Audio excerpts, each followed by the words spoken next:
Obligatory podcast intro. Hi, hello, and welcome. This is Flipping Pages with Matt and Adam. I'm Matt with my co-host Adam, and this show is where we take all 223 letters of the alphabet. We put them in a breaker box. We each draw a letter and then pick a comic that begins with that letter. I don't know his. He does not know mine. Spoilers ahead for these two comics. I got E this week. What you got? I got I. Oh. Which was a cool selection of comics. Obviously, a Was lot of it? Incredible Hulk and stuff like that, but Invincible. There's Yeah. only one. There's only one of those. Never mind. it was I had a lot of options, I thought. You know what I mean? Mm-hmm. So found a comic called I Hate Fairyland. I've seen this cover a million times throughout my life. Yep. It only came out in 2015. It's an Image comic. It's 10 years ago. The writer and artist is the same guy, Scotty Young. He's the writer and Scotty Young. so I Went to guess school creator, with him. right. 6th grade. He was good guy. Good guy. I remember him. I remember him drawing this stuff in school. I saw Original the version. Yeah. The rough draft of Yeah. all this. Hell yeah. I was there. So the cover's like really bright, like little girl in a very like tutu dress kind of looking thing. She's holding a giant axe over her shoulder, and there's like she looks like she's on like Candyland or something. Right. But it's called Fairyland, but visually it looks like Candyland. Everything's mushrooms and it's edibles and it's Edibles? Yeah, but all of that actually. Stuff Oh, everything is edible, but there are edibles in it too. Nice. So there's, like chocolate rivers, there's an ice cream island and stuff like that. And it actually comes up multiple times about her only being able to eat sugar because she's there in Fairyland and everything's edible, is like sweets and stuff. Oh, she like trained her body to only eat that stuff? Well, that's all she has access to. They don't have meat? So They don't have meat? No, so I'll get into Is there it. candy, It actually is there makes candy cows? there's candy everything pretty much. Oh, but is there regular cows? Yes and no. There are animals in here, but a lot of things are sentient that normally wouldn't be sentient. Oh, they're all talking and shit? Yeah, like almost Listen, everything. man, I'm sorry I got to do this. She but shoots cannonballs. I need a burger. Yeah, I she really shoots need a cannonballs, burger. and the cannonballs are alive. I guess if you So the holy cannonballs are shit. shooting. This is like one of the opening scenes. I'll get into it in a second. Okay, so we have You our can main character start. Gertrude. Gertrude is a Pretty name. 8-year-old little girl, Mhm. I guess. She's just chilling in her ultra pink, ultra girly room, having fun, pretending. And then it said she wished she could go somewhere different, amazing and wonderful. And it immediately becomes nightmare fuel. Her entire room starts swirling, and there's a giant whirlpool of the carpet in the middle of her room that's like water now. And Yeah. it starts whirling around and dragging all her furniture down, and she's like holding on to dressers in her table. dang. It's trying to save me, I'm gonna die. The floor is eating me, is what she says. Yeah. So she falls through a black hole and keeps falling and falling through like an abyss, and then she comes into like a clouds, and now she can see the ground and everything's bright and Candyland-ish. The sun's got a face on it, like Teletubbies. cannonballs, everything's got faces. It's like Narnia. It's like how you go to Narnia. It's a scary place. In all the other books except the one everyone knows. They just walk through a wardrobe. All the other the one with the boat, the water comes through the room and they're gotcha. like holding on to furniture, and then they It's end up in I an remember ocean. reading that scene back Yeah. in the day as a kid, and it being Great books. It really stuck with me. It's one of the only scenes I remember. I loved from that comic from that book. They're good books, man. Good books. So, Yeah. A Horse and His Boy is my favorite. Oh, really? I didn't even remember The that whole one. story takes place like in the last chapter of The Lion, the Witch, and the Wardrobe. Okay, so it's a fill-in time type book. It's like what's going on over here Yeah, kind of I thing. like but that it was stuff. my favorite book. It was awesome. I like that sort of thing. I read all 8 of them shits Oh, damn! I didn't know. as it an was like adult. Oh yeah. They're all 16 chapters and they're all roughly the same amount of pages. Oh, so, really? Yeah, dude, he was consistent as That. fuck. That's cool. That makes it nice. Yeah. You know what to expect, kind of. Yeah. So instead of her like slowing down and landing on like a pillow and like just gracefully entering Fairyland, she actually falls on her face and busts some teeth out. Oh, shit. And it like cracks the ground. So everything's here is like tune physics and tune logic. Okay. So it's like Candyland.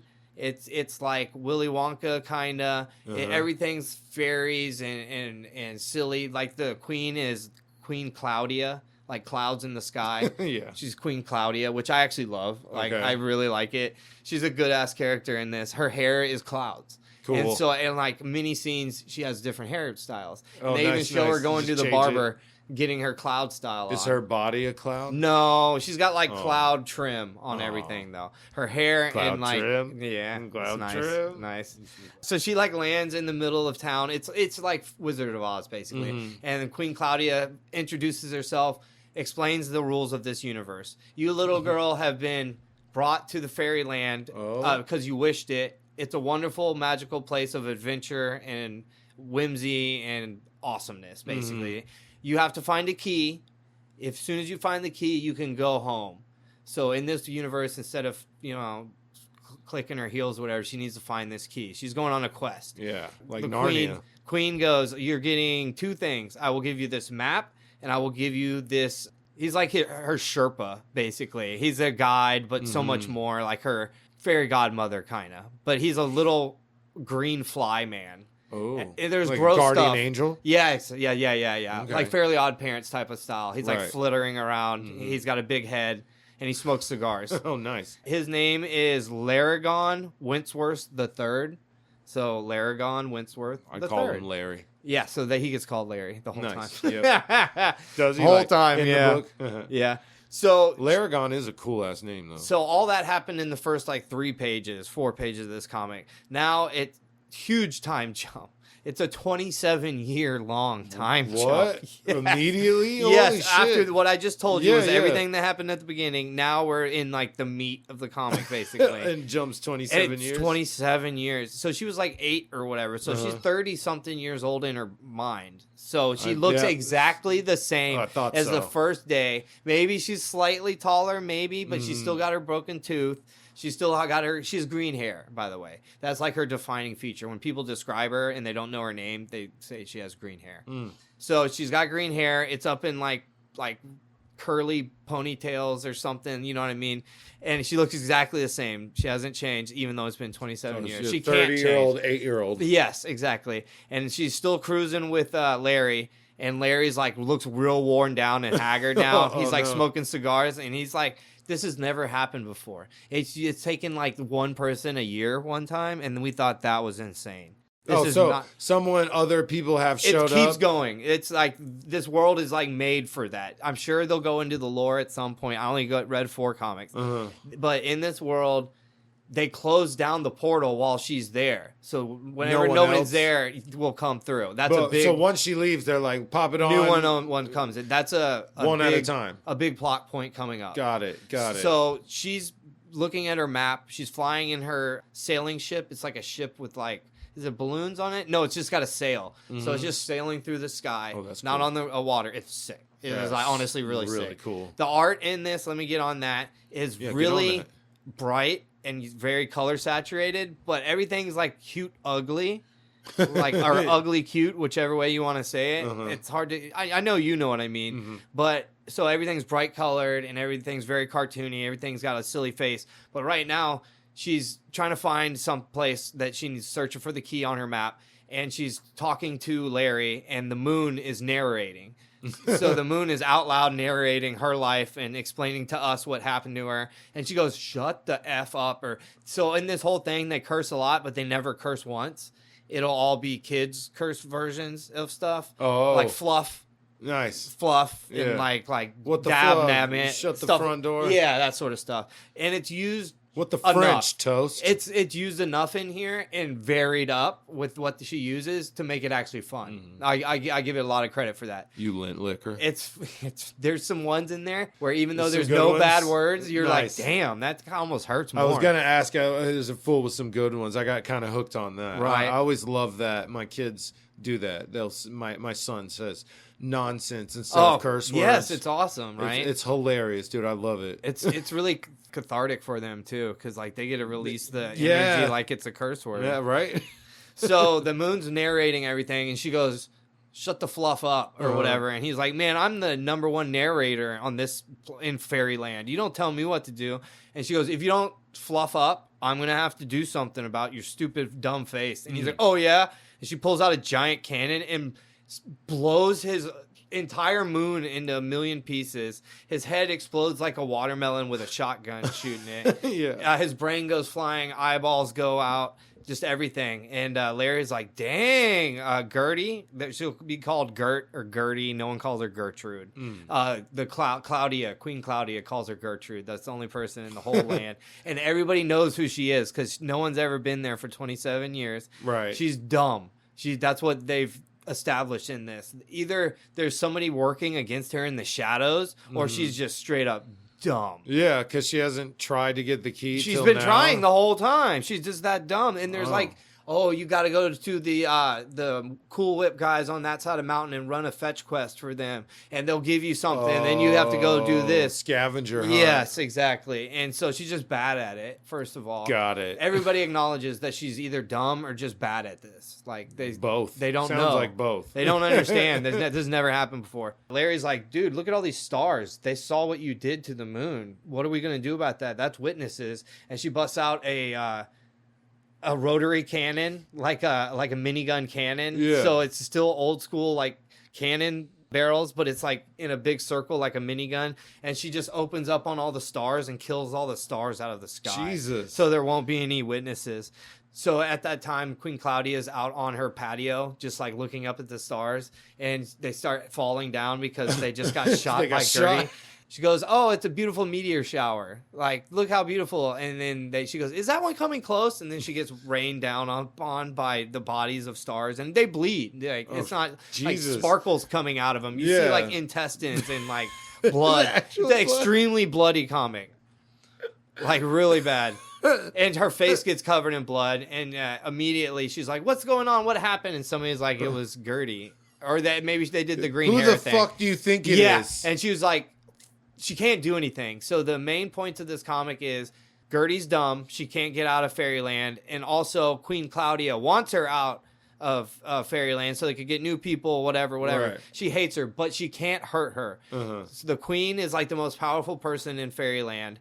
And she personally cannot hurt Gertie at all in any way. Someone. She can only hire and convince other people to do it. So the first thing she does, she calls the huntsman.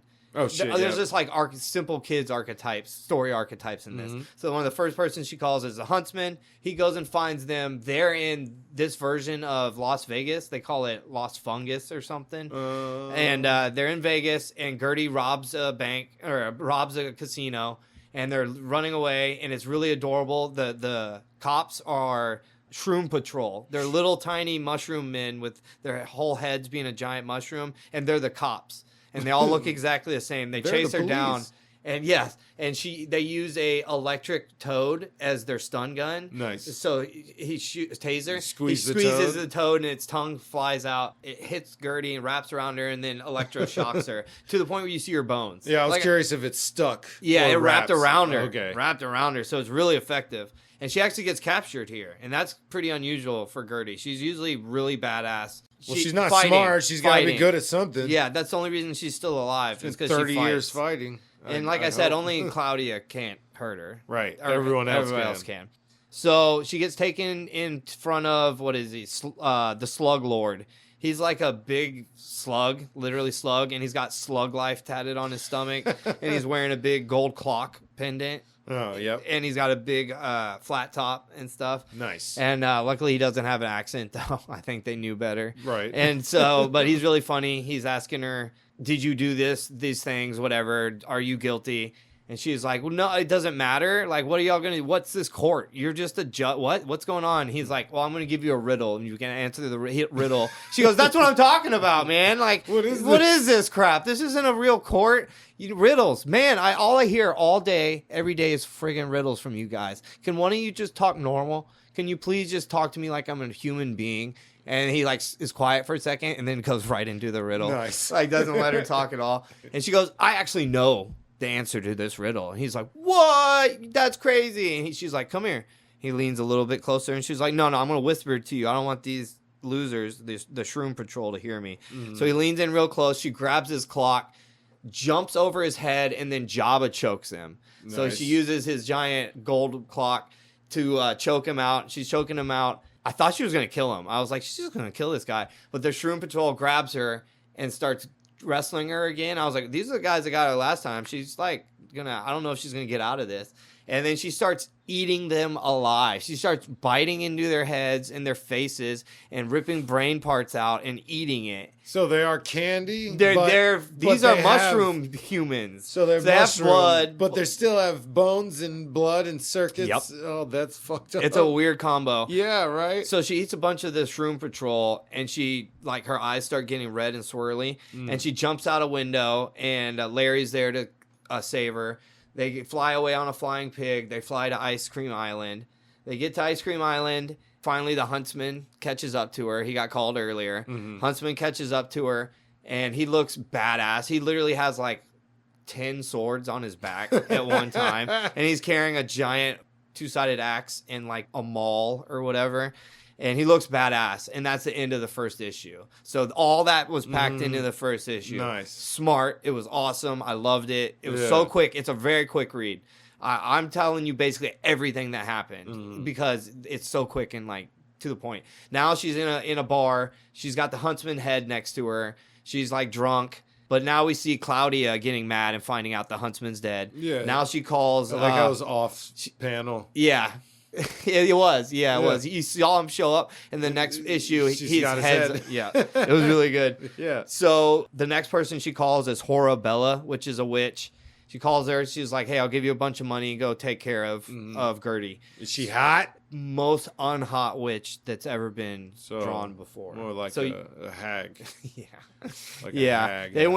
They tried to make her very unattractive. I prefer succubuses. Succubuses. So she gets sent on the case now. So you're like, oh shit, this witch, what's she gonna do?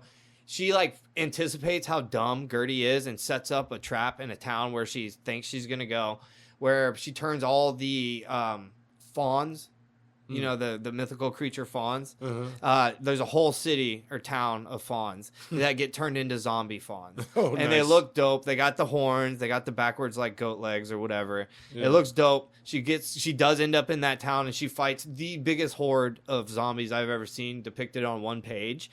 It looks like endless like hell. Oh, when they show hell in fiction attacking somebody and it's just endless hordes from all directions. The ground is green solid because of the zombie fawns. Oh shit! And it's zoomed out all the way away from the village. Look, that's all fawn. All the green is fawns. Oh damn! It's just taking up the entire village. That's a whole. Yeah, that's a shit ton. Yeah, it's literally the whole village. So they were ready. A bunch of the fighting happens off panel again between that comic. That was the second comic and this third comic, and it opens up with her pretty much cleaning up, and then there's a human. All the fawns. There's just piles. Oh, but Larry kills too. Larry's got a revolver, and he just shoots them. Oh, cool. The revolver's like 8 times his size. It's awesome. That's cool. Love it so much. I like that too. And Larry's a cool dude. He helps. Yeah. He sounds awesome. He's a good like fairy godparent. I don't know much about him, but he's got a revolver. He's a sick fairy godparent. Smokes cigars. He sounds cool as hell. Yeah. So at the end, you see at the beginning of each comic, there's always like a little intro from a anthropomorphized animal or a chair. So it'll be like, and then Gertie was. Did you say or a chair? Yeah, literally anything in this world, anything can be sent to you. You're like animals or chair, and then you just sped right on. That was okay, a chair. I respect our listeners' intelligence. Okay? Oh, we don't hold hands here. That's for sure. So. There's like a night watchman telling the story of what happened in between, and he's holding a lamp. It's the middle of the night, and then Gertie comes out of nowhere and splits his head open, and Larry's like, "Hey, Gert, I'm pretty sure that was just a human guy." And she was like, "Oh crap, really?" And he's like, "Yeah, stop killing just human people that didn't do anything wrong." And she's like, "Okay, whatever." And you're like looking at these piles of zombies like a mile wide, and she's like, what's keeping these zombies from just being undeadified again and coming back and killing us again? Yeah, right. And he goes, that's a good point. And she goes, do we still have that dragon? He's like, yeah. So he goes into his top hat, and it's like magical, and he reaches in and pulls a dragon out, and it torches all the bodies. Oh, sweet. So like they actually full-size dragon? Yes, huge. Oh, shit. Yeah. He pops out of the tiny little hat. They could just hop on him and ride? They could, but they don't. He can carry her too. He's like this little bit bigger than a fly. Like imagine like a he was doing like a revolver. Little tiny bird kind of. Yeah. And he'll carry her sometimes. Oh, no shit. Yeah. He hates to do it because it's hard. It's fine. But You he got a carries her. dragon. Ride that thing. He carries her. Even just to do it, right? It'd be fun as hell. I would have, yeah. It's a fire-breathing dragon, That's too. so He looks like sick. a worm. He looks more like a giant fire worm. Or like an Asian dragon kind of. Oh, does he have a full Now two that I'm looking arms at- and 2 legs? Now that or I'm is looking at it, it's just his neck popping out. That's why he looks just like the skinny snake style. I think he's got probably a full body on the other side of the hat. Okay. So he torches the whole place, and now mind you, this whole time she's still looking for the key. That's all she's been doing for these 27 years. Claudia gets real pissed. Now she's like, I can't, nothing's working on this chick. I need to go talk to the Council of Elders. She goes, talks to the Council of Elders. She's like, bro, what is going on? We can't, she's been here 27 years. We can't let new people in. And they're like, well, I mean, we could. Help her find the key. We could let new people in if we wanted. And she was like, really? And she goes, what does that do with the rules? And they're like, well, if that one finds the new person finds the key before the original person, Gertie will be stuck here and will have no longer the protection from you. She'll just be another citizen and you could kill her. And she's like, that's what we're doing. We're changing the story. We're bringing in a new person. That's how we're going to do this. So that's their plan. And they want the new person to find the key before Gertie. Yeah, so Gertie gets knocked. It's kind of funny. They take up like half a comic for this. Gertie gets knocked out, and I'm pretty sure it's implicating that she was maybe down for months or years, maybe. And she grows a little girl's curly beard, so the same green hair on her head pops out of her beard like slowly over time. She looks like a mountain man, but with like curly kid's hair. Yeah. It's really funny.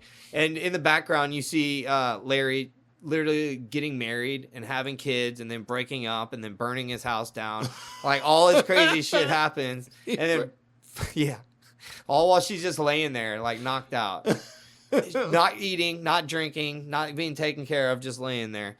So his family leaves. He burns his house down and she finally wakes up, and she wakes up because she hears somebody talking, and it's a new character. Her name is Happy. She's another 8-9-year-old little girl who's there to find the key. And Gertie's like, oh, for you to get this far, you must have been looking for a long time. I'm surprised I haven't seen you here. You know, I mean, I know it's a big place, whatever.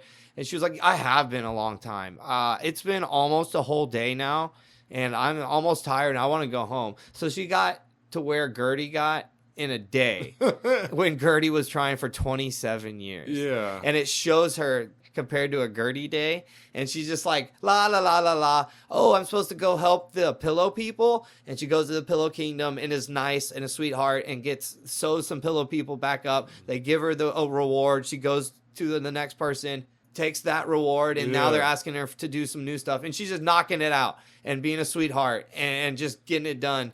And she also has some sick powers. Gertie has stuff, I don't know what, they don't define it, but this chick can like shoot out rainbow jets of power. Like she's really powerful. I'm guessing they were like, let's make her super powerful, and then that way she'll find the key faster. Right. I don't know, they don't say. So they get into a little argument here, and Gertie attacks her. It's trying to kill Happy because she finds out if Happy finds the key, she has to stay in Fairyland forever, and the Claudia can kill her. So she's like, nah, that's not going to happen.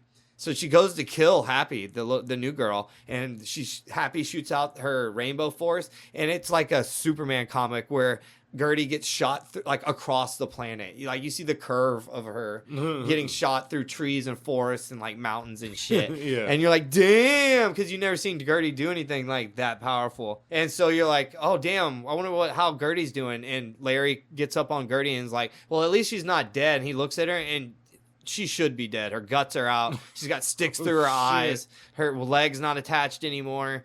She like gets up. It's disgusting. She's like got her broken leg on the ground. God. And, Yeah. you know what I mean? And so she's like limping, and Larry just sprays a spray, and then she gets healed up, and she looks just like she did before. Oh, nice. The beard gone? Yeah. The beard was gone a second. It shows her shave it. While she's arguing with Happy, she shaves her beard. Nice. Now she's healed up. Gertie realizes it has to be Claudia doing this. So she uses the magic hat and pulls a mirror out of it and goes to the mirror and grabs Claudia and drags Claudia out to talk to. They argue. Claudia's like, I hate you. I want you to leave. Find this friggin' key. If I could tell you where the key was, I would just do that. Please stop Just win, leave, something, do something. I hate you. I can't do anything about you. I hate you. Yeah. And so she leaves, like escapes through the mirror, and now she asks Larry, "What can I do to maybe win this?" And he was like, "You'd have to do some crazy shit and get like the power of sin or some shit, like some God level shenanigans." Mm-hmm. And she was like, "Well, I'll just do that." And so she goes to the realm of skulls. Everything's skulls. The guard is a skull head. She kills him immediately. Everything. He's a giant man, probably like 60 feet tall, that's just armor with skulls all over it. His upper torso is just one giant skull. Yeah. And he's on a throne of skulls. And she talks to him. He's like he's called Lord Darketh Dead Death. So Darketh, and then his last name is Dead Death. Oh, okay. So, is there a hyphen? Yeah. So Lord Darketh Dead Death. She's like, "Hey, can I use your powers?" And he's like, "Yeah, that's cool." And she's like, "Wait, really?" And he's like, "Yeah, I mean, I'm evil and stuff, and you're kind of evil too. I don't know if you knew that, but you're pretty freaking evil." Yeah. And she's like, "Oh, really?" And he's like, "Yeah, whatever. You can have like my skills or whatever." And she's like, "Thanks, man. Really, that was a lot easier." He was like, "I mean, like one caveat. One caveat." He's like, "You have to defeat my maze right now." And she's like, "What does that mean?" And the floor like opens up. It looks like hell is opening up below her. And Larry's like, "Hey, when we were adventuring yesterday, I blew out my right wing and it's bothering me. I'm going to sit this one out." And she's like, "Really, dude?" She starts doing the kid cursing at him. Mm-hmm. And then it shoots her down into like the hell. It looks like hell. Everything's burning. It's a scorched land. And a guy, like a clown man, kind of pops up. And she's like, "Oh, dude, little clown guys. Like, I thought this was going to be bad. Like, I was actually worried." And then you see that the clown guy is the tongue of a giant monster who's like, 100 feet tall and about to eat her. It ends with that. So she's in the underworld trying to defeat this maze to get the power of Lord Darketh Dead Death, so she can find the key before Happy and get out of the fairyland. Yeah, okay. And that's the whole story in the first 4 issues, and it just keeps going. I looked a little ahead. I didn't read much ahead, but I read a little bit of the 5th, and then I looked ahead. It just keeps going crazy. Yeah, there's like 20 issues in this one run. There's 20 issues in the one run. Mm-hmm. It was a lot of fun. It was a cool comic. I got a comic called El Diablo, which is Spanish for the Diablo. It is a Vertigo DC comic. So there was a character created in 1970. He appeared in All-Star Western. His name was Lazarus Lane. He was the first El Diablo. Okay. He's created by Robert Conniger, something like that, and Gray Morrow. He came out in a 4-issue miniseries published through DC Comics through Vertigo. Okay. Anyway, this guy was also Rafael Sandoval and then Chato Santana, which is the guy from Suicide Squad that is also El Diablo. So same character, different iteration, I guess. Okay. So that was the guy with the tattoos on his face and the fire guy. That's not that weird for comics. I already lost my family. I'm not going to lose my new one. That was him. Yeah. So this comic is called El Diablo, but I'm going to spoil it now. He's not, it's not about him. It's really not, bro. It's so funny. About people investigating him? No. Okay. It's you'll see. It's funny. So this came out in 2001. El Diablo, written by Brian Azzarello and Danigel Zezelj. Oh my gosh. I'm so sorry. Artist is... That was even worse than normal. Dude, it's bad. Look at his name. Look at his name. Read that. Oh, Jesus. Yeah, Zezelj. It's probably, yeah. Zezej? Zej or something. Danigel Zezej. I hope that is right. I'm truly sorry for that. Just butchered it. Our bad. Yep. So this character is narrating. His name is Moses Stone. Okay. He says that a lot. I'm a man of few words. I'm Moses Stone. He used to be a bounty hunter. Now he is a sheriff in this small town. He showed up to this town about 7 years ago. They were looking for a sheriff, and he was looking for a place to hide. I know that it's a story old as time. So he's standing next to his half-native friend / tracker, best tracker in the territory. His name is Paw Paw. And they're sitting there talking. They're watching 2 dudes about to get hung.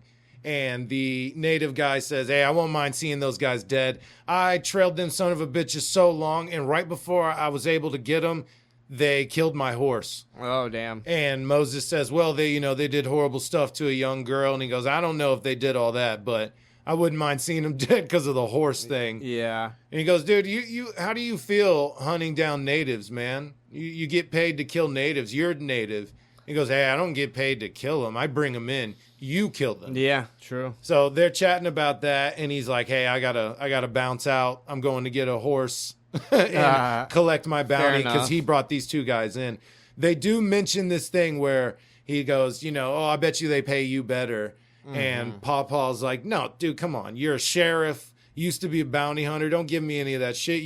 You're Holy Moses Stone, biblical justice, straight out of Lawrence, Kansas. Mm-hmm. And he goes, that's me, born and bred. Mm-hmm. It was a long time ago. He's at a house. He's banging this woman named Dolly. This is his best gal. Okay. Now they're banging on the table, and they get interrupted by his friend Tyler, who shows up. Monkey Joe Cash and his boys just rolled into town. Yeah. And he goes, Dolly, and she goes, don't worry, I'll keep it warm for you. She wasn't cooking. I legit think she means straight up. She means her vagina. Yeah, that actually caught me by surprise. Like, all she says is, Tyler shows up and says, hey, Sheriff, Mrs. Stone. She says, Tyler, can I get you something? No, thank you, ma'am. Monkey Joe Cash and his boys just rode into town. Moses scratches his chin and then goes, Dolly, and she goes, I'll keep it warm for you. Nice. That's and hilarious. He smiles and walks away. So Joe Cash is in the bar. He's yelling about he wants cigars and some shots. Mm-hmm. Moses shows up and is like, hey, man, what's going on? He's like, hey, nothing, dude. I'm just here for drinking and whoring. Mm-hmm. Don't even worry about it. Like, take my word. I know it ain't much. And he's like, you want a shot? So him and the sheriff are drinking. One of Joe Cash's partners says, hey, man, I hope that dude that's been following us, he follows your don't fuck with us, we won't fuck with you rules.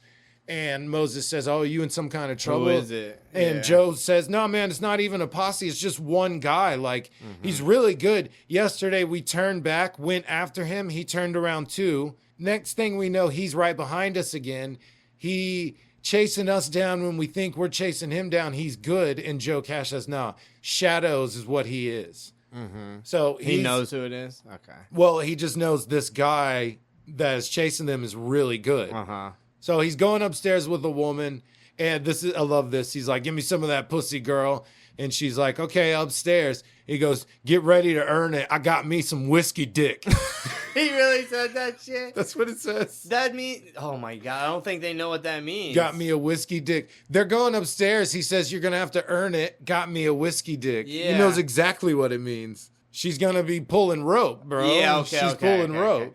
Because, if you're saying, I'm going to beat it up, you're not going to beat it up. No. He's saying you're going to have to earn it because it's super soft. Gotcha, okay. Got me a whiskey dick. So it does mean the same thing. I just misunderstood. So Joe Cash is walking upstairs with a girl. He sees one of his guys, and he goes, what are you looking at? And he goes, nothing, just watching.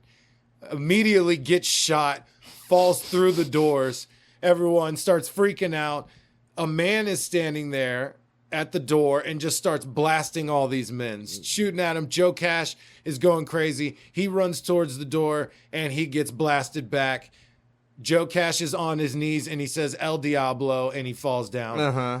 Moses Stone, he was outside. He pops in the bar. That's what I was wondering. Immediately gets shot in his chest, and he passes out. He wakes up. He is chained up, hanging from the rafters. Dead bodies are everywhere around him. Dang. And you see a knife. He hears some footsteps, and he says, who's that? And then you see a knife go into his skin. Mm. And he is found there by 3 other guys, and he's just hanging, like I said, on his knee or on his feet, hanging from these beams on the ceiling.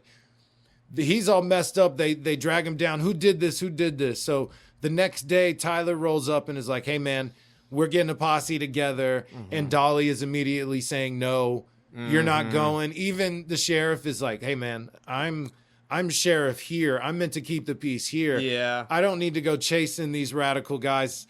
No way. He goes, after what he done to you? He's like, especially after what he done. Fuck you talking about? Yeah. You see what he did to everyone? So as they're talking, Tyler's telling him how disappointed he is, man. The town's going to be disappointed in you as well. You're supposed to be our protector, and you're not even going after this guy. As they're talking, a horse that's on fire walks up and then falls over and dies. Okay, as it does. He tells him to check the saddlebags, and they find a wanted poster for El Diablo for $10,000. Damn. And this is when he says, go to the livery, give me some good horses. Dolly's saying, no, no, no. So he rides out with 5 guys, I believe. Okay. And then he grabs Pawpaw at the opium den as his 6th. Nice. So convinces him to roll with him. Pawpaw's immediately like, only a fool goes chasing ghosts, man. I don't want to do this, but all right. That's why he's still alive. Let's roll out. So he goes, do you know where this guy would be going? He goes, yeah, I got a good idea. He takes his shirt off, and on his back, it's carved Halo in his back. Okay. So Halo, Moses says, this is the town that I was raised in. This is where I was born. Okay. So he has all this narration, man. He keeps saying, like, I have killed, but I'm not a killer, right? Okay. Happened a long time ago, different time when I was a different man. I'm not a killer, but I have killed. Says that to him. So he's like, I love the life I have now. I'm a sheriff, a peacekeeper. I have a family I love dearly. Why am I risking it going after the shadow? So I'm not going into all his inner monologue shit. That is what he's dealing with. Gotcha. He's chasing a monster. He misses his family. He likes his life. He do whatever to keep it. And he doesn't know why he's out here doing this. Shouldn't be. So he's talking to the boys. They're all making lots of jokes. They're having a blast. I mean, talking a lot of shit. Of course. Not having a blast. They're Of talking course. a lot of shit. So they say, hey, sit down, have a drink. Noah's about to tell us about this guy. So he says, this man, he was a banker named of Lazarus Lane. There was a gang of outlaws that robbed the bank. Lazarus went after him. Right before he was about to kill him, he was about to draw on him, he gets struck by lightning. And they left him there when they thought he was dead, and Noah says, but he wasn't dead or alive. So he was something else, and now he rides the trails righting wrongs. Okay. Why would he do that? I don't know. Like, sounds like some dime novel shit. Yeah. Basically, he's a vengeful spirits for the after spirits in the afterlife that need retribution in this world. Okay. He goes and takes care of it for them. Nice. They're clowning him. That's silly shit. That's, that's kids fantasy nonsense. Right. Pawpaw's like, I'm a little worried. They see him, he's a little spooked, and they go, oh, well, you're half native, right? You really believe that shit? And he goes, half of it. Yeah, nice. They say it could be the devil himself. What the hell would the devil be doing in New Mexico? That's what's stupid. the point? One guy gets all brave and starts talking shit. I see that man. I'm going to pull his pants down so I can laugh at his little red pecker. And suddenly, El Diablo, we can assume, is standing there. He's got wiry black hair, no sleeves. Okay. Hat's crazy. He's wearing, looks like all blue, and his pants are like kind of tattered. Okay. And he just pops up out of nowhere and hisses at him. And it's so funny, the scene, because you see like 6 dudes. Oh, yeah. All no expression on their faces. No, they didn't freak out. Pull the guns out, and they all start blasting. That's kind of cool. So after they get done firing, they see that Manny, their 7th man, is on the floor dead. And they're like, nah, this is bullshit. Y'all all saw him, right? And everyone's like, yeah, we saw him. He was standing right there. So I looked real closely at this, and in the fire, Manny is sitting in between Joe and Moses, our main character. Right. And where Manny would be standing is where El Diablo is. So they just stood up and all just blasted Manny. Manny was just like, what the hell? What are y'all doing? And then just dies. Yeah, he didn't have time to say nothing. No, he just died. Yep. That was pretty wild. One guy keeps saying El Diablo over and over again. And they're like, dude, knock it out. Knock it off. He's a regular man. All right? Right. They say Manny had a couple wife and a couple kids. Maybe the bounty should go to him. Moses says, careful, you're thinking with your hearts. You're taking this personal, man. Right. Tyler says, y'all should listen to him. He did this for a living.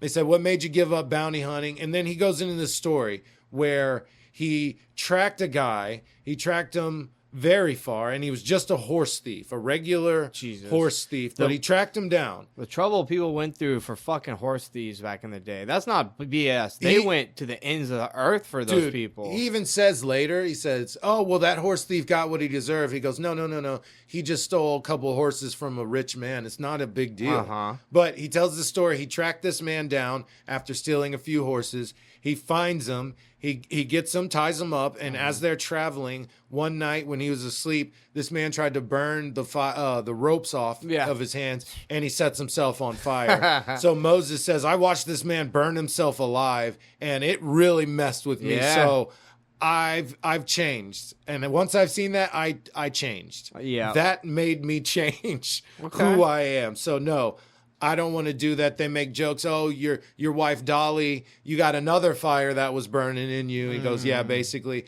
I really want to have kids. I love my life. Yada yada yada. One guy says, hey man, Moses mentions we've been trying, but we haven't been able to. And one guy says, hey man, trust, she's fertile. And he goes, what the fuck? And the other guy says, oh man, I didn't mean to speak out of turn. No, you already did. What do you mean?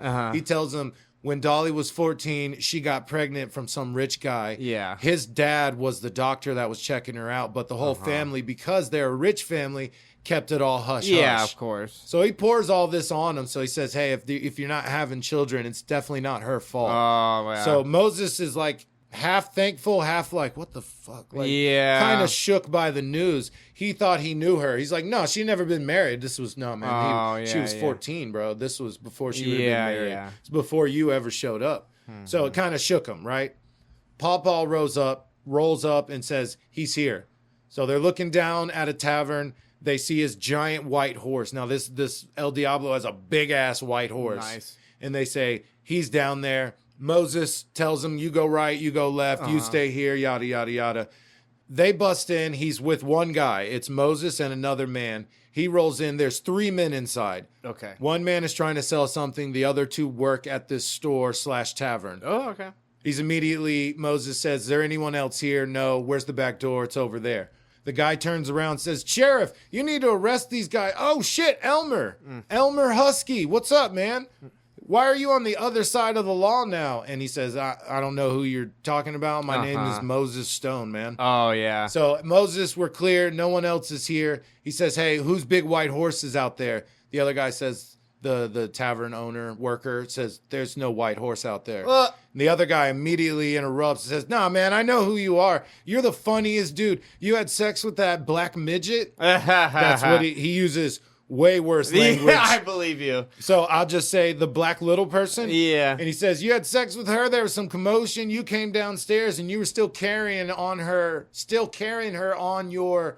and he gets shot in the face. Oh, dang. Then Moses turns the gun on the workers and shoots both of them and then shoots the man that he walked in with. Holy shit. The other men run in and said, Sheriff, what happened? He says, El Diablo. And they said, no one came in after you went inside. And he says, Billy. And they all take off up the hill. They left one man up there who's the crack shot that was supposed to get him if they all fail. He is hanging from a tree with his intestines hanging out. Damn. And in his back is a knife that holding up a wanted poster that says El Diablo 10,000 Lazarus Lane. Okay. There's 4 issues. I'm on issue 3 now. Oh, damn. So this is... They roll into Halo. They finally get there. It's a ghost town. They meet Sheriff Cal Chaney, and they ask him if they've seen this guy. He says no. Hey, is that your crew? Yeah, what's left of them? Had a few guys fall behind. He's Cal Chaney, Sheriff Cal, is showing Moses the town, and they walk up on a gravedigger who absolutely loses his shit when he sees Moses. Oh, damn. Takes off. Not a good sign. Says, what's up with him? I have no idea. Trying to play that off. I don't know who that is. No clue. Paul rolls up and says, he's here. And how do you know? Are you certain? He goes, listen, that man, he's here because we're here. He's been everywhere we've been. Right. So if we're here, he's fucking here. Okay. So they're like, dude, you seem a little shook. And he's like, yeah, a little. Yeah, I mean, it's a little deeper than that, but I'm a little shook. Yes, you could say that. So they say, Sheriff, we got some trouble. It's El Diablo. No, it's not him. There's a man who says he knows you, and he's getting on a mean drunk right now so he can face you. Oh, damn. So they says, oh, that's just Kirby Husky. He's a lot of piss and vinegar. Immediately. Don't worry about him. I'll go handle it. So Cal and Tyler, they walk off. Tyler used to be a deputy, so he kind of likes doing this shit. Okay. So he rolls off to the bar, and that's where they find Kirby. And on the way, they're talking, no offense, but I see why Moses up and left this town a long time ago. Oh, yeah. And Cal says, left? He ain't ever been here before, as far as I know. So Tyler kind of skews his face up at that. They go inside. They find Kirby Husky getting drunk. Hey, there ain't no law against that. They're like, no, but it's what you're going to do after. Because that man killed my brother in the worst way. I can't take that. And they're like, dude, your brother had a bounty on his head. He's fuck that. No, he's a good guy, man. No, that guy hunts men for a living. He is a monster. So he's yelling at him. He's driver. super drunk. Yep. Tow truck drivers. Fuck you. He pulls his gun and Tyler immediately blasts him. Oh, shit. So Kirby Husky is now down. He's not dead, but he's going to jail. They show El Diablo on his giant white horse and his sleeveless fucking cowboy getup. Hell yeah. They roll into Halo, or he rolls into Halo. Noah and everyone that's left is at a bar getting drunk. They're talking about, hey, your past is not something you like to talk about. And he goes, hey, man, listen, I got no regrets. Tyler stands up, says, I'm going back to the jailhouse. You know, once a deputy. Paw turns over and says, hey, man, I thought, Moses, do you mind if I ask you, but I thought you were from Kansas. You said you were born and bred in Lawrence, Kansas. And he immediately gets interrupted by Noah, who shows up with two women and says, hey, Moses, this girl wants you. So he meets a girl named Ruth. They go upstairs. Now, they know each other. Okay. She knows Moses and Ruth? that he says, why are they calling you Moses, Elmer? What is that? He goes, listen, you can't tell anyone. Is there anyone else in this town that still knows me? Jeez. They said, oh, the Laurie boys. They still have a place, that same house. And he goes, okay, great. So they start banging. She says, hey, why is everyone calling you Moses and not Elmer? Says, I seen to it. No one has called me that name for a very long time. The last person that called me Elmer, he dogged me all the way down to El Junta. Can you imagine tracking me as if I killed his whole family? All I stole was a few horses, nothing more than that. I had no more than $20 on my head, but he followed me all the way there. So he kills him, or hits him in the back of the head. He notices that this bounty hunter, Moses Stone, and himself, Elmer Husky, look a lot alike. Oh, okay. So he ties up Moses Stone. He sees his scar. He shaves his face and gives himself a scar right where Moses has a scar. Okay. And then he burns the real Moses Stone alive. Oh, shit. And assumes his identity. Why alive? That story you heard of him tracking the horse thief, he's the horse thief. Right. He didn't watch the man burn alive. He killed the bounty hunter, who was Moses Stone, burned him alive, and stole his identity as if Elmer Husky died that night. Yeah, okay. So Elmer Husky's dead. Moses Stone is alive, cuts himself, and he is now Moses. Okay. For the last 7 years, he has been Moses Stone. She's like, Jesus Christ, man, that's fucking crazy. Yeah. He's like, listen, I regret killing that guy. I truly do. But I do it again for what I have. So she says, your secret's safe with me. And he goes, yes, it is. I know. Yeah, I saw that coming. He walks downstairs and he's like, Noah, Ruth wants you. Yeah. He's like, yeah, I got this girl right here. He's like, no, she's better. Go check her out. So he goes upstairs, and as he's going upstairs, Moses is like, oh, shit, I forgot my vest. Goes upstairs. Noah says, Sheriff, she's not and he shoots him. And everyone comes up, Moses, what the fuck was that? He goes, dude, he was going crazy. I came up here, he was choking this poor woman. He's like drunk or something. I don't know. But anyway, listen, I got some business outside of town. Let Cal Chaney, the sheriff, know what happened here. Right. If he has any questions, or if any of you have questions, and he's staring Paw right in his eyes, y'all can get at me tomorrow. Nice. So he rolls out. Cal Chaney busts in the bar and sees Paw and says, hey, your guy is here. Giant white horse, sleeveless shirt, crazy hat. That's him. He's here. Paw knocks him out because he's like, you're young. You're just a dumb little kid. You're not doing this with me. I'll take care of it. To protect him. Paw's a good dude. He knocked him out to protect him. Yeah. Cool. He's stalking around town, and I may not be up on my Native American culture or history here, but he's looking for El Diablo. He finds a drawing in the sand or the dirt with like a little bag hanging from a string. So he goes, oh, my mistake, devil. No, amigo, you kimosabi. Okay. So I guess it was opium. So he rolls out and he stumbles across 4 natives and he's like, how about that? No one tracks engines. No one better than me. After all, I am one. And his horse gets shot in his head and you see 4 natives on the horses staring at him. Okay. So the next day, Kirby Husky, he wakes up and Tyler is there and says, I want to talk about Moses Stone. So this is the last issue. Yeah. We start with Tom Laurie, the Laurie brothers, going, are you Tom Laurie? Yeah. Elmer, is that you? Bam, bam, and they're immediately dead. He goes, my name is Moses Stone. Damn. So as he's killing him? After he kills him. They go, Elmer, is that you? Bam, bam. My name is Moses Stone. That's kind of cool. Throws him on his horse, rolls out. Now he stumbles, I think he knows exactly where they were. The 4 natives and Papa, who has now been like flayed and is like open eagle on the ground, fastened to the dirt, basically like a I don't know, his wrist or something. Staked to the ground. Yeah. So he sees them. He then scalps the 2 guys that he killed. Okay. Then he kills the 4 natives, and he's like, oh, man, this is crazy. I can't believe they scalped these 2 white guys and what they've done to you. I don't know who you are, stranger, but I don't want to go against their wishes. I guess I'm just going to leave you here. And then he rolls out. So everything looks like natives did it. He goes back to the jailhouse. He's talking to Cal Chaney. Kirby Husky, his little brother, is looking right at him, and Elmer is going like, shh. Yeah, don't say it. He's talking to Cal. You should go fetch Tyler, Cal. So Cal's like, okay, I'll do that. Papa, the guy that knocked me out last night, have you seen him? He sees the man who was flayed, and he goes, nope, haven't seen him.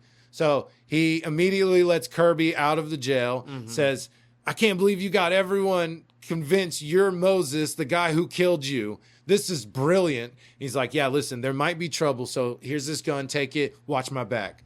He goes outside. Tyler immediately walks up to him. Now, Tyler is about to say, hey, do you and Dolly have a kid? Oh, my God. And he gets shot because he sees Kirby. He pushes Moses out of the way, and he goes, he broke out of his cell, and then Kirby shoots him. Oh, damn. So Tyler is now dead. That's the last of his crew. Yeah. He's dead. Now, Elmer or Moses sees Tyler's dead body, and he pulls his gun out and shoots his brother in the head. And he says, now every single soul who knew I was Elmer Husky is now dead. Yeah. There's only one left, and it's me, Moses Stone. He likes saying his name over and over again. Yeah, at least we know why. So he takes his bodies to the cemetery, sees the gravedigger, who freaks out again and takes off. So he follows the gravedigger. And he's like, I don't remember you, but you remember me. And the gravedigger says, I didn't tell anybody what you did. I promise. Hits him in the head with the shovel. He's now at the bar. By himself, right? Completely fucking by left. himself. Totally alone. And the El Diablo walks in, points guns at him, shoots him in both of his hands. Oh, shit. He says, no, no, no. El Diablo walks outside. He follows him, tries to shoot him from the door. Misses. El Diablo walks out there in like a dueling position. El Diablo shoots him in the chest, and he looks up, he turns around, looks back, and there's a shovel in the ground. So Moses or Elmer pulls the shovel out, goes to the cemetery, sees El Diablo, points the gun to the back of his head, and is like, you're coming with me, or, oh no, I'm not going to miss this time. Okay.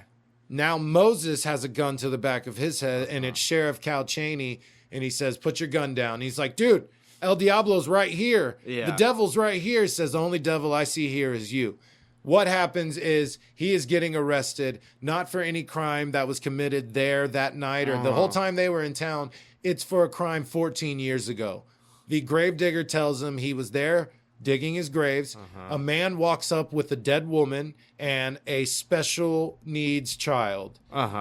This is Elmer Husky bringing Moses Stone, the real Moses Stone, wife and kid, to a cemetery, drops the woman off, and then shoots the special needs girl in the back of the head, tells the gravedigger, bury them, don't ever say a word or I'll kill you. Jesus. So they dug up the bodies, they find the bones, and they're able to arrest him. He's like, I'm dazed, I'm lost. Cal kept saying something over and over again, but hey, I'm completely alone, and it was pretty much my own doing. And now I'm about to die for the crimes of a man named Moses Stone. And as he's on the gallows, he sees all the people he killed to keep his secret, and now he's about to get hung till death. Yep. The end. I like that. Dude, awesome. Yeah. Awesome Western. Let me see the art. Art was cool too. It's got a cool 90s vibe. That's so funny. It looks like Hellboy kind of. So it does have a tinge of Mignola. Yeah. So I didn't mention it, but there was a part where Tyler was investigating. He found out that Moses Stone had a daughter and a wife, and he was like, no, he doesn't have a kid. He only has a wife. Right. And Kirby was yelling about it, and he's like, oh, well, his daughter didn't make it to town then. I guess just his wife. That's because he was thinking it was the real Moses. Yeah, I was great. Yeah. Yeah, that's cool. So he kills Moses, goes to his house, finds his wife. Was it right away though? I'm pretty sure he went there and took care of this. Okay. But they did mention, and I failed to mention it, the special needs daughter. They mentioned that earlier. Okay. Moses had a special child. Okay. And he shoots her in the back of the head. This poor child in this made-up comic book that doesn't exist had no idea what was going on and just gets clapped in the back of her head. It was so fucked up. I mean, damn. This was a dark read. Yeah. And this is a consistent thing with El Diablo comics. He is barely in them. And I mean the Western version, the Lazarus Lane version of El Diablo. He, in the old comics from All-Star Western. Like Boogeyman, right? He was real. He was a real person. Like, he would get dressed like when he'd fall asleep, El Diablo would come out. And when he was awake, he was Lazarus Lane. Oh, okay. And he was like a avenging spirit. He was what is it called? Mystery Man. Mystery Man. He was definitely one of those. Maybe not at that same time, but he was a mystery man. Similar enough. That's how he operated. But he was sharing his All-Star Western comics with another story called The Outlaw. Okay. But he was barely in his issues. I watched a few videos about him today. Until like the Suicide Squad characters were prominent, this dude's barely in his own comics. He's like on the outskirts of it. He was like a framing device almost. And the whole time it's like, is he even there? I thought the first time I read it, it was Moses. Yes, that's what. And I think that's what they're trying to let you think at first. I'm glad I didn't say anything, but that was kind of what I thought. That it was Moses. Like he was doing it the whole time. But the thing, all the men stood up at the fire, they all shot. Yeah, true. So if he's a real person in the old ones, in this one, he is a more supernatural entity almost because he's there and he's not there. True. He's not a real man that's riding his horse around. He only is seen when he wants to be. Yep. He is a entity. Like maybe he's just riding. There's just a horse going. You know what I mean? Like he can just pop up when he wants to. Yeah. I mean, he suddenly appeared in front of all of them. Moses or Elmer shot him multiple times. It did nothing. Like in the old ones, when he was a real person, he could be shot. Right. In this one, you can't touch him. But it was cool. The last shot is him on the gallows looking at El Diablo, and then it's like a landscape shot. Okay. So this comic was F-word rad. Cool. I loved it. It was super cool. Bing, bang, boom. Bing, bang, boom. Bing, bang, boom. This is our segment, Matt versus Adam. We take a random character generator online. We see who would win in a fight between who I get and who he gets. The arena is downtown Houston. We're out having a lovely evening, and then we see each other. It's fight on sight. That's right. Just got to defeat each other. Anything you would normally have on you, you would have it with you out to dinner. So, but nothing crazy. No pregame. No, none of that. Prep time nonsense. We don't know we're gonna be there. Yep. We've just had word. If you see this person, you have to stop them. There's a green light out. There's just a picture on their cell phones. Yeah. And they go, oh shit, is that Paper Mario? Beep burp. Yeah. So I got friggin' Paper freaking Mario. Oh no, I might not win this week. Okay, so if I Shut got up. plain Mario. Shut up, Adam. Plain Mario. Plain Mario's badass if you consider all the games. All his powers from all the games. Mm-hmm. He's like a little G god tier. Yeah, he is. But badass. Paper Mario is just worse Mario. Mm-hmm. Way worse. And I got Saber from this Fate/Stay game. Mm-hmm. Is a visual Barely novel. A game. Barely a game. My real name is Artoria Pendragon though. Goes by Saber. Pendragon. Yeah, it's all King Arthur nonsense. They use that a lot in anime stuff. Arthur stuff is everywhere. Huge. So do you have powers? Do you have? Yeah, not really. So high intelligence, hammer proficiency, which I love, superhuman leap, brute strength, acrobatics, power-ups, combat items, star abilities, dimensional flip, thousandfold arms, and paper physiology. 1,000-fold arms sounds pretty cool. What is that? Some sort of Should sweet look, move. Should look that up. Nah. Well, I got magic circuits, command spell, magic resistance, riding, charisma, Excalibur, invisible air, and Avalon. Notable phantasms, invisible air, and Excalibur. So I looked those up, and these are just like stuff she would have, like her armor, right? So Excalibur's her sword, right? Primary weapon. It converts her magical energy into a massive concentrated wave of destructive light that can vaporize entire armies or structure. God. Stupid. The Avalon, so the scabbard. The scabbard. The scabbard Just of the scabbard. Yeah, of the scabbard of Excalibur, when held, it grants passive immortality and high speed regeneration because immortality is not invulnerable. Yep. Its active use provides absolute defense, placing Saber in a pocket dimension that blocks all physical and magical interference, including true magic. Well, I do my thousandfold paper arms and slide it through the crack. Doesn't help. You. I'm in another so dimension. My thousandfold arms are just giant, big arms like Stretchy Man. Oh, okay. So what is your dimensional flip? Because I'm in a pocket dimension, so if, you know, what if you're able to jump in there and fight me? Then you could actually hurt me. So the dimensional flip they're referring to is from 3D dimensions, meaning like you're on this plane dimension and then you flip to that other. Oh, so it's not a move or something you can do? It's like how you traverse that's one of the specialties of those levels is you have to like fold and it's almost like a puzzle to get through the little tiny square maps. She also has that invisible air, which act like she also has, like I know what she has. Well, I was going to explain to you what it does. It creates a whirlwind and it makes her sword invisible, so you can't see the sword that's slicing you 1,000 times while you're twirling in this whirlwind of I guess. I got origami paper arms, bro. Yeah, paper sharp.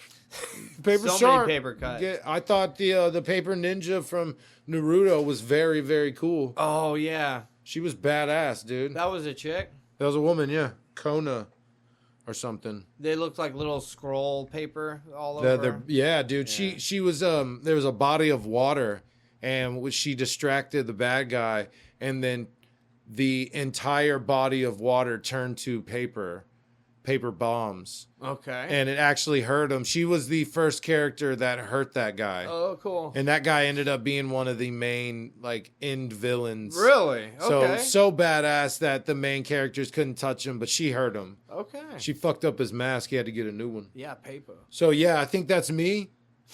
Right? I think that's me. Got any counter arguments? You might win this bout. It's 43-42. But I got Nope, it's over. You lost. Fucking acrobatics, bro. And that hammer proficiency. Yeah, proficiency. And I just have a sword that can destroy entire armies. I mean, what's that? What the hell? And it's scabbard that makes me completely invincible because my body's actually in a pocket dimension that no one can reach. That's so funny. The scabbard is way better than my whole guy. Dude, she would stand up against a lot of characters, dude. Yeah. Holy shit. She could fight in Dragon Ball. I read that she's not actually a good fighter. and like particularly strong. But her main thing is magic. Like she's super powerful in magic. So instead of using her sword like a badass, she can magic use her sword. Almost like a wand for her. Pretty much, almost. yeah. That's what it said. And it that was, like, scabbard helps focus is insane. Yeah, it's like a cheat code in general. Pretty much, right? Yeah. All right, so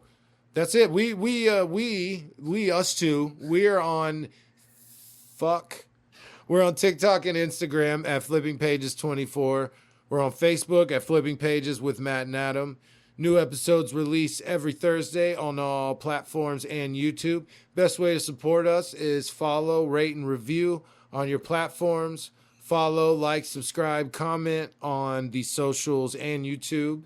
If you've done that, we appreciate it. If you're just listening, we also appreciate that too. Thank you, everyone. I think that's the episode. Is that the episode? Uh-huh. That's the episode. Y'all have a good one. Bye.